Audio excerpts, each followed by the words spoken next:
Welcome to the Settlement Strategy Playbook, brought to you by JPAR Real Estate and produced by HousingWire. I'm Tracey Velt, host of the RealTrending podcast, and your guide for this 4-part series on the post-settlement world of real estate. Each week this month, we'll explore and discuss fiduciary responsibilities, the intent behind the settlement and the DOJ's involvement, crafting a seller consultation, and finally, strategies for building an effective buyer consultation. Executives, agents, and brokers from JPAR Real Estate will share their expertise. The first episode in this 4-part series features Tony Delgado. He is the Vice President of Broker Support and Designated Broker for JPAR Real Estate in Texas. We focus this conversation on understanding fiduciary duties in today's real estate world, so enjoy the podcast. Tony, welcome to the RealTrending podcast and our masterclass on a settlement strategy playbook. Today, we're going to talk about fiduciary duties. So I want to start, though, by having you tell our audience a little bit about you and your position at JPAR. Okay. Well, Tracey, number one, it's awesome to be here. My name is Tony Delgado, and I have been a licensed realtor since 1991, what we like to call the dark ages, right? But I am right now, my position, I am the designated broker for JPAR Real Estate. I oversee all of the Texas brokerage, multiple offices, agents all across the state. And really, my primary focus is compliance, helping agents, answering questions, and right now, going through all of the changes that are happening with the new MLS rules and the settlement that is impending. So that is primarily what I do. Okay, great. Yes, and this settlement has been a source of confusion and opportunity as well for a lot of agents. And I want to start at the very beginning, just with background on fiduciary duty, because you teach a lot of classes on this. And I hear agents constantly call a buyer or seller their client, but they're not always a client in a legal sense of the word. So why don't you tell me a little bit about what the difference is between a client and a customer to just kind of build that? Yeah, well, a customer is basically, I joke when I teach, Tracey, and I talk about when we first meet somebody, they're a suspect, right? No, I mean, a prospect is what I should call them. So that initial conversation, they are a prospect, they're a customer. And basically what we've got to remember is, what do I owe a customer? I owe them honesty. I owe them fairness. Okay, disclosure of any material facts. And the other thing is that I also owe them reasonable care. I have to do what I do in a very competent and efficient professional manner. So that's really what I owe a customer. The big difference is, if I'm working with a client, I am now going to give them advice, opinion, and counsel. And then we also get into the topic of fiduciary duties, which is what I will owe that client. But I tell people, when I go to 7-Eleven and I buy a Slurpee, you know what? I'm a customer. All that they owe me at the store is the correct change and a drink that will not kill me. That's it. Okay. But if I was a client, they might question my diet and my choice of that very, very heavily sugared drink and say, Tony, do you really need that? And so that is one quick example that I give of the difference between what a customer is and what a client is. I think a big part of the challenge that agents have is in trying to impress. They immediately go into dialogues that maybe you should be having with clients and you shouldn't be having with customers. So a big part of it in agency, fiduciary responsibilities, and the services that we're providing to consumers, customers, and clients out there is timing. And so There are certain disclosures that have to be made. There's now with the settlement, it's required. I love the fact that now you've got to have a showing agreement. There is no confusion before you get out and show homes what the position is of the agent and what the position is of the consumer. So, in a nutshell, that's just a little bit on customers versus a client, Tracy. Yeah, and so for Texas, are most single agents? I know I'm in Florida, so we're transaction brokerage presumed. So nobody is really a client. It's, they're Okay. representing the transaction unless there's a single agent disclosure signed. Is Sure. Texas similar to that, or is No, Texas is a situation where we are an agent for the client. Okay. okay? So Hmm. when we get a listing agreement signed, and actually in Texas, we have a form called information about brokerage services. Hmm. So before we get into what the state considers a substantive discussion, if we're now starting to get in a dialogue where we're talking about a transaction, I am now going to start giving more than public information or information that anyone can find out there on the internet. And they're asking, a buyer might ask a question like, "Well, I've got VA benefits. Tony, do you think I should get a VA loan?" Well, before I get into that substantive discussion, we're supposed to present a form called Information About Brokerage Services, which Hmm. basically explains buyer agency, seller agency, and in Texas, we do something called intermediary. Many other states would call that dual agency, but we Hmm. actually have something that's statutory here in Texas called intermediary, where one brokerage is able to represent both the buyer and the seller. And so we will get a listing signed. That's our employment agreement with the seller. We will get a buyer representation agreement signed. That is our representation agreement with the buyer. Okay, so that's what we're doing here in Texas. A little bit different from what you're Yeah. talking about there, Tracy, in Florida, of course.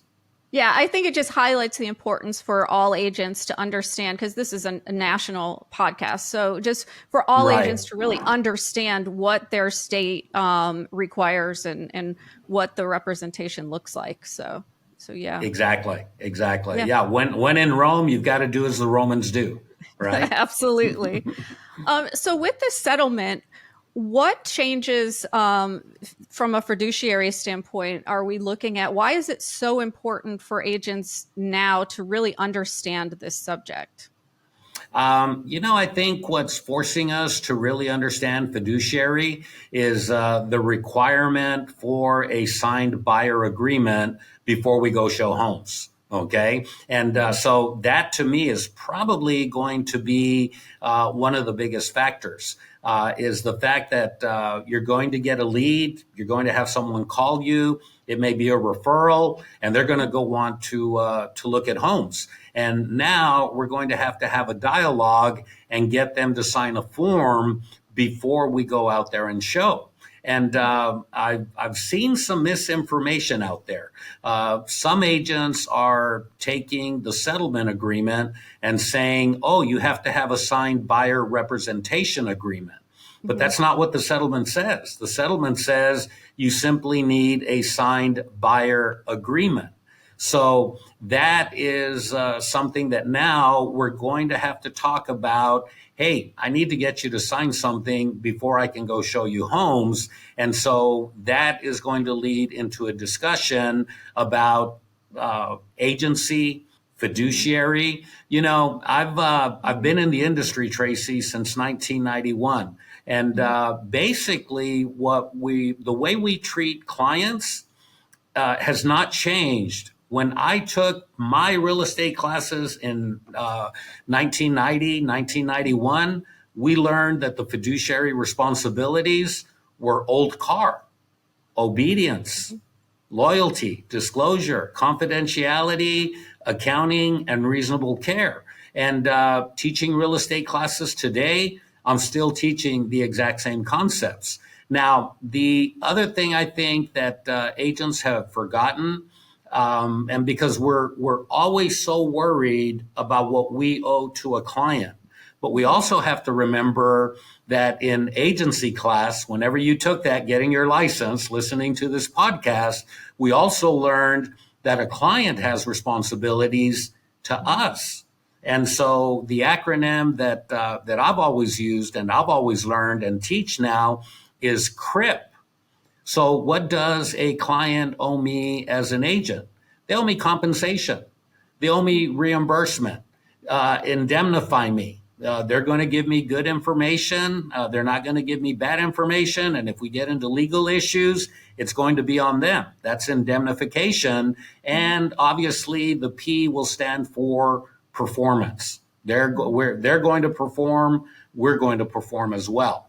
But, that is a big part of fiduciary is understanding old car and CRIP.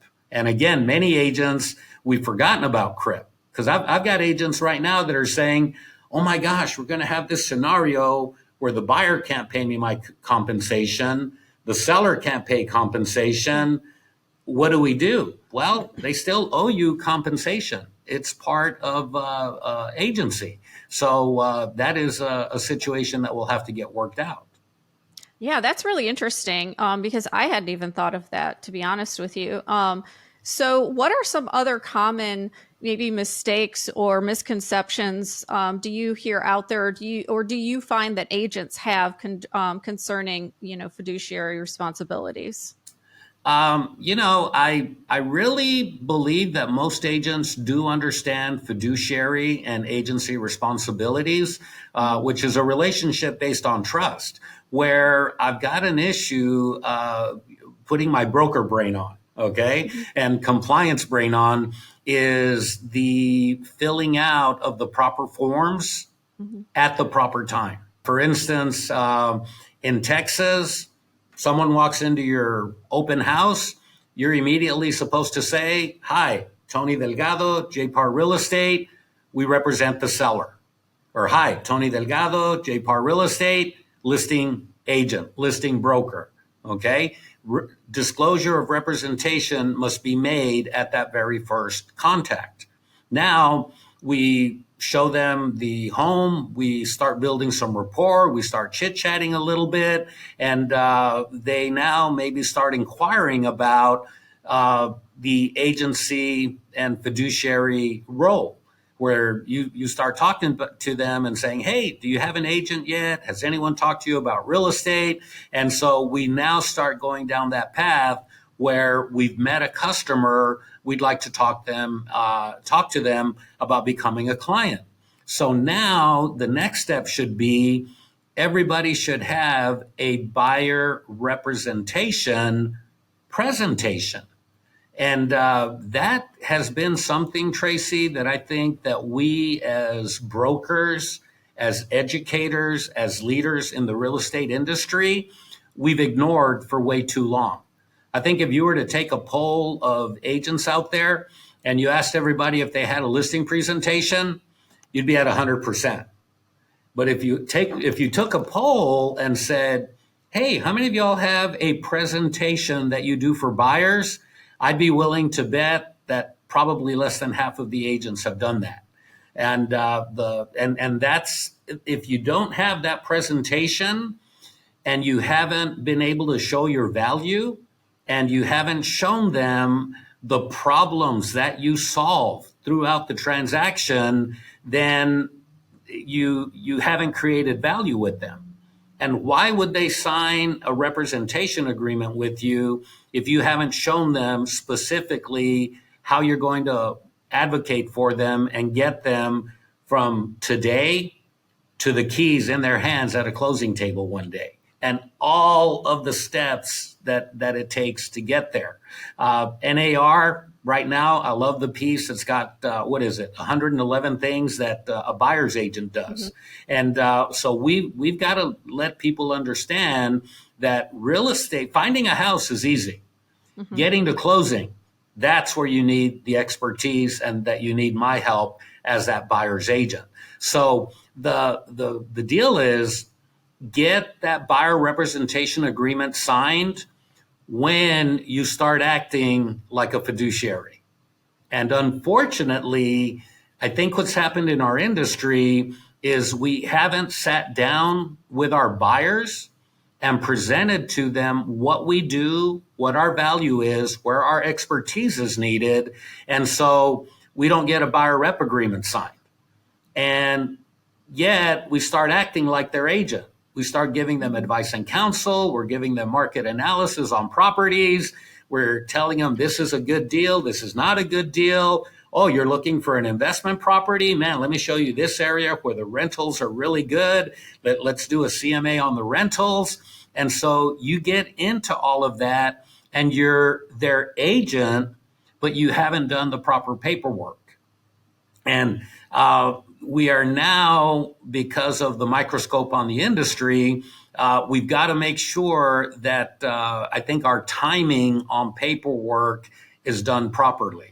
I've talked to too many consumers out there who have told me, I didn't even know I signed a buyer representation agreement. The agent snuck it in there when we were making the offer. And I thought it was just part of an offer. And so I think timing is going to be one of the critical things, Tracey. And now with the new rules where we have to have a showing agreement just to show homes, we're going to have to get good at getting people to sign stuff.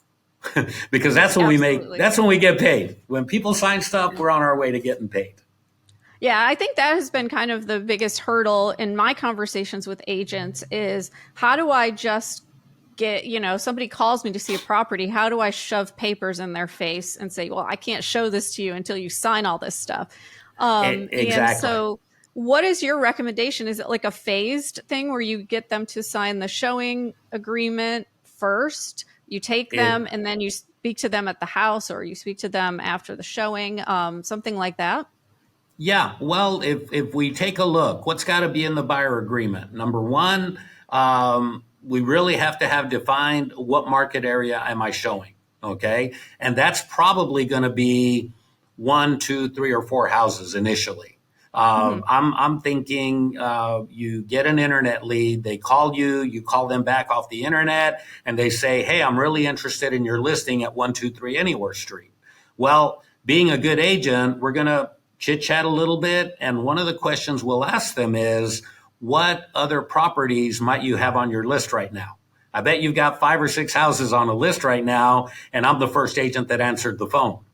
Okay. And so they'll say, yeah, actually I do. I've got these other ones. I says, well, you know what? I would be glad to show those to you. But we've got some new MLS rules in place now, and I've got to have you sign a document. And this document that I'm going to send over to you for electronic signature, I'll list the 5 houses. It'll say that I'm going to show these to you over the next 7 days, and that I am going to do it at this fee.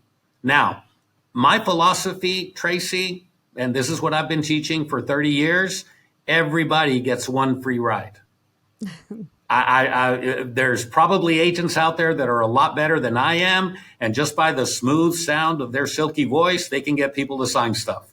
I've never been that good. I would rather just, hey, I'll show you these homes. It's at 0 fee. And then we meet at the properties. We start showing. We start building a rapport. I invite them to my office. Let's have a cup of coffee. And I need 45 minutes of your time to put you through Tony's Real Estate 101 course. Let me educate you on what it takes to actually purchase a home. And that's my buyer presentation. Now I've built some value. I've built some rapport. I think that now I am in a position I've given. Now it's time to get. And let's get that signature on that buyer rep agreement. We now do a new agreement, which is now a full service agreement. We're calling it in Texas. Okay. And you can actually do that in Texas on a new form that our Association of Realtors has put together here. And I'm sure all the different states listening, there's probably something similar going on. out there, and maybe your broker put together a form. But that is really what I envision happening, Tracey, is we get that document signed, we go out there, we sow some seed, and then we're able to ask for the harvest at that point in time. Yeah, that's great information. I think that that building that trust and relationship first is so important. Especially with the transaction the size of a home. Yes. So yeah, I want to go through you mentioned old car, and I want to go through that in a little more detail. So why don't you talk to me a little bit about that? Sure. The O in old car is for obedience. Okay. And one thing that I've learned, and that I think agents always need to remember, Tracey, is I'm responsible to my client, but I'm not responsible for them. And I am to obey what they ask me to do, as long as it's legal, ethical, and non-fattening, right? No, we can joke about the non-fattening, but it's as long as it's legal and ethical. And I'm sitting there in front of, say, a buyer, and I'm telling them, I am going to be your advocate. Well, 2 days before closing, they decide they don't want the property anymore. And they're not sharing the reasons with you why. We have no idea what's going on in their background. There could be a terminal illness that just came up, death in the family, different things happen. And I've seen some agents who will get upset with their buyer at that point in time. And the reason they've gotten upset is because they've got commission breath. Well, wait, Mr. Agent, what happened to you being their advocate? They've got an issue. They want out. They're asking you to do a termination of contract, and they're asking for a release of earnest money. Now, contractually, maybe they shouldn't get it back, but I said I'd be their advocate, and I'm supposed to obey their instructions. So I should, with a smile on my face, fill out that release of earnest money and asking for it for my buyer. And then let's see what the seller says. You don't know if the seller's a saint or not. Probably not, but that is part of obedience. Sometimes clients will do goofy things, but just remember, I'm responsible to them. I'm not responsible for them. Okay. You mentioned earlier, Tracey, that agents love to say my client. Okay. The one thing that we have to be careful with is if I am representing a client, I should never say we. Oh, we're not going to do that. And I'm just thinking, wait. Are you a party to the contract, Mr. or Mrs. Agent? You really shouldn't be using that dialogue. But let's obey what the client is looking for. Okay. Loyalty simply means I am putting the client's interest above my own. Mm-hmm. That's what loyalty is. And I try to teach agents this all the time, Tracey, when it's not about you. Once you figure that out in real estate, you will have an awesome career. The money will show up in bucketfuls at that point in time. Have that servant leader's attitude, and it's not about you. That to me is the loyalty. Disclosure, anything you know, your client knows. You're a listing agent, you get an offer, you tell your client. Okay, that is the disclosure. Okay, now if it's a client, the next step is confidentiality. You're a listing agent. You're handling a divorce listing. You should never go to your sales meeting and say, guys, really need some offers. The sellers are going through a really nasty divorce. What would you say if your seller was in the room with you? That might fall under confidentiality. Okay. Accounting. What are you delivering funds in a proper manner? Is everything being receipted? Now, I do believe that was probably more important, Tracey, 5, 10, 15, 20 years ago. Nowadays, everything is done by electronic payment. Cash apps, title companies can all receive electronic payment. Back in the dark ages, we had these things called checks, and we had them in our wallets, walking around with them as agents on 3 transactions. And when the offer got accepted, we would go haul that down to the title company. So, but that would be accounting. And then reasonable care. this is a very important point. What would an experienced broker in my market do under this same situation that I'm in right now? What would that experienced broker do? That is reasonable care. And that's why if you're already a broker, you might check with another broker. You might check with your attorney. If you're an agent and you're in a tough situation, you should be checking with a mentor or with your broker at your office and make sure you're applying reasonable care.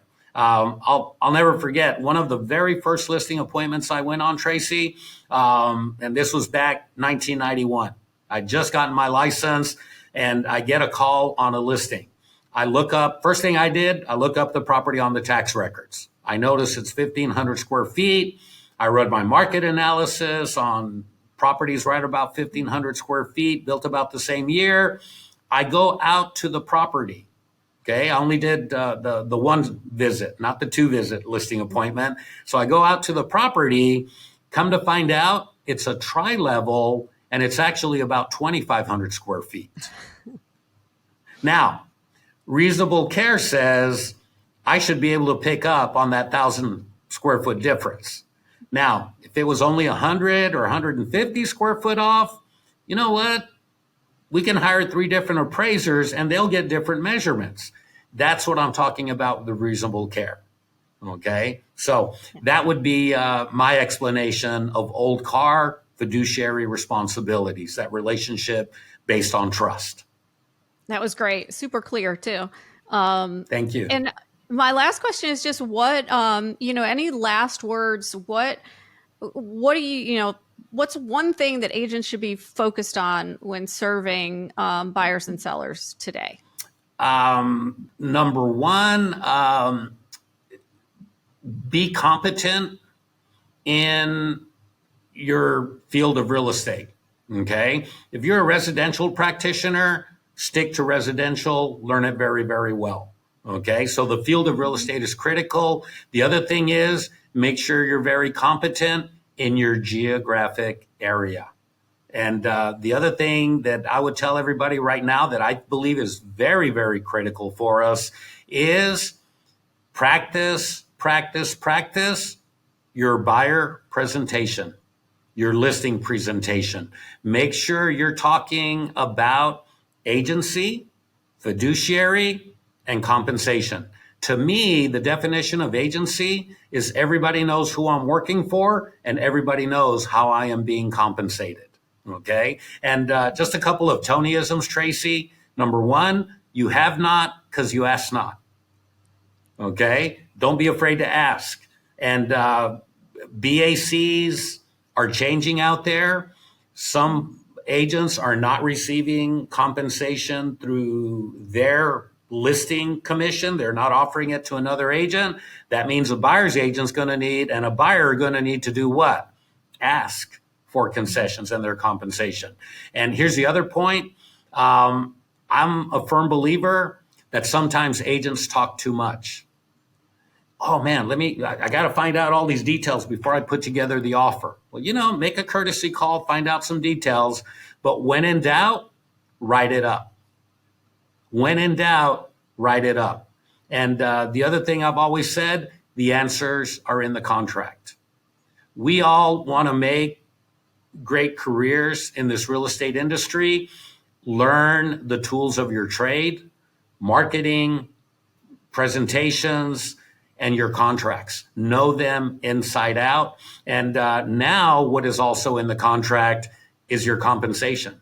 The compensation has now transitioned for buyer's agent from being in the MLS. Our compensation is now in the contract. And I know that right now we're kind of in a twilight zone. So if it's in September, we will have been under the new rules for a bit, and hopefully it won't be quite as twilight zone. But being in September, we will have had a little bit of actual practice with the new MLS rules. And the last thing I'll finish with is right now is a great time to be Gumby and Pokey. be flexible. For you younger agents that may not know what I just mentioned, you've got to be a claimation figure right now. You've got to be flexible and keep learning. Keep learning. Well, Tony, thank you so much for joining RealTrending with the very first masterclass of our 4-part series from JPAR. I really appreciate all of the insight and the wealth of information that you provided. It was really great. Thank you. Thank you, Tracey. It's been an honor to be here. Go out and have a great day on purpose. Absolutely.